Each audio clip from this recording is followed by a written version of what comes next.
Au Québec, à Baie-Saint-Paul exactement, là-bas, il y a la disparition étonnante d'un vrai bateau fantôme. Oui, c'est l'une des dernières goélettes en bois qui, jusque dans les années 70, sillonnait le fleuve Saint-Laurent pour transporter toutes sortes de matériaux. Son propriétaire et constructeur, Éloi Perron, lui avait donné en 1956 le prénom de sa propre mère, Emily.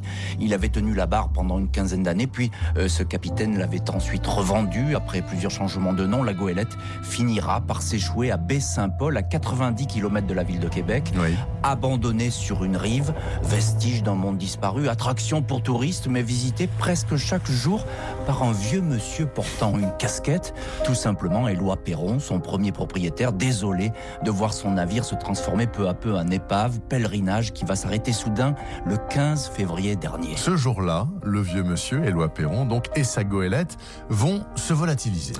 Tout d'abord, Éloi Perron, qui à 95 ans s'éteint au milieu des siens dans sa maison de Baie-Saint-Paul, sans savoir qu'au même moment, l'Emily a rompu ses amarres et a disparu. C'est un extraordinaire concours de circonstances que personne ne peut expliquer.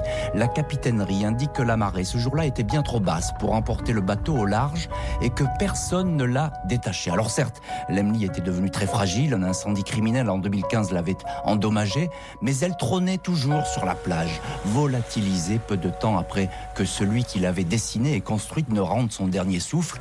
Mon père est parti avec son bateau, dit tout simplement le fils d'Éloi Perron. Plus de traces de l'Emily, si ce n'est sa vague silhouette qui aurait été aperçue par des marins pêcheurs, des morceaux de sa coque pris dans un amas de glace. Ainsi commence sans doute la légende du dernier voyage de l'Emily. Magnifique histoire.